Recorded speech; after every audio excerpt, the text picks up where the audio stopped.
جب ہم نماز میں بیٹھتے ہیں اور تشہد پڑھتے وقت انگلی اٹھاتے ہیں، اس کو ہلانا چاہیے یا نہیں ہلانا چاہیے؟ کیا مسئلہ ہے ضرور بتائیے۔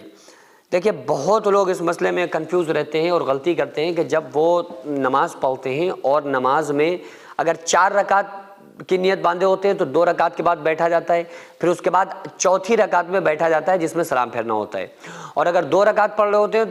ہوتے ہیں تو اس میں دوسری رکعت میں بیٹھا جاتا ہے، وہی قیدہ اخیرہ ہوتا ہے جس میں سلام پھیرا جاتا ہے۔ تو اس میں جو انگلی اٹھائی جاتی ہے نا اشہد ان لا الہ پہ، تو اس کے اٹھانے اور گرانے کا طریقہ کیا ہے؟ دیکھو، تشہد عام طور سے لوگوں کو یاد نہیں ہوتی، تو سب سے پہلے جن لوگوں کو یاد نہیں، میں یہی کہوں گا کہ تشہد کو یاد کریں اور کیسے انگلی اٹھانا ہے یہ طریقہ بھی سمجھ لیں۔ جیسے ہی آپ بیٹھ گئے، چاہے آپ 2 رکعت کے بعد بیٹھے ہو قاعدہ اولیٰ میں یا قاعدہ اخیرہ میں، کسی میں بھی جو ہم بیٹھتے ہیں جلسہ میں،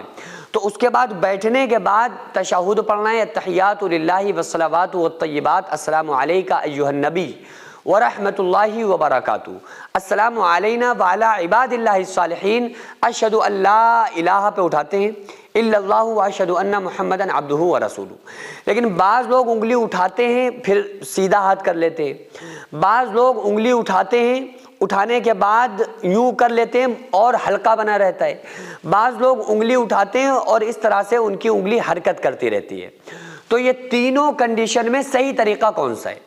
امام اعظم ابو حنیفہ کے یہاں ہے کہ جیسے ہی آپ تشہد کے لیے بیٹھے تو آپ حلقہ بنا لیں اور بیچ والی انگلی اور انگوٹھے سے حلقہ بنائیں، اور یہ چھوٹی انگلی جو ہوتی ہے چھنگلی جس کو بولتے ہیں، چھوٹی انگلی اور اس کے برابر والی انگلی کو اندر کر لیں اس طرح سے، اور یہ حلقہ بنا لیں اور ہاتھ پہ یوں کر کے رکھ لیں، اور اس کے بعد اشہد ان لا الہ پہ انگلی اٹھائیں، الا اللہ پہ گرا دیں، اور اسی طرح سے اپنی حالت پہ اخیر تک رہنے دیں جب تک سلام نہ پھیر دیں، اور اس کو پھر ہاتھ کو سیدھا کرنے کی ضرورت نہیں ہے۔ یہ حنفیوں کا ایک مسنون بہتر طریقہ ہے، اور جو شوافے ہیں ان میں بھی الگ الگ طریقے، لیکن حدیث میں جو آتا ہے وہ 3 طریقے ہیں، تینوں میں سے کوئی کسی پر عمل کر لے تو بہتر ہے۔ حنفیوں کو چاہیے کہ جب ہمارے پاس دلیل ہے اور امام اعظم کے مقلد ہیں تو امام اعظم کے طریقوں کو فالو کریں، امام اعظم ابو حنیفہ کے مسئلے پر عمل کریں۔ دوسرا طریقہ کیا ہے کہ آپ جیسے ہی تشہد میں بیٹھے ہاتھ کو آپ بالکل برابر رکھیں، سیدھا رکھیں جیسے الٹا ہاتھ رہتا ہے، اور جیسے ہی اشہد ان لا الہ پہ انگلی اٹھائیں، الا اللہ پہ گرانے کے بعد پھر ہاتھ کو سیدھا کر لیں اور اخیر تک سیدھا رہنے دیں۔ تیسرا طریقہ یہ ہے کہ آپ جو حرکت کی جاتی ہے تو آپ ابو داؤد کے اندر حدیث موجود ہے، ترمذی کے اندر حدیث موجود ہے، آپ حرکت بھی دے سکتے ہیں، یہ طریقہ بھی موجود ہے، لیکن جو سب سے افضل اور سب سے مضبوط دلیل سے جو ثابت ہے اور جو سب سے اعلیٰ اور افضل ہے وہ ہے کہ آپ نے حلقہ بنایا، اس کے بعد اپنی حالت پر انگلی کو چھوڑ دیا اخیر تک۔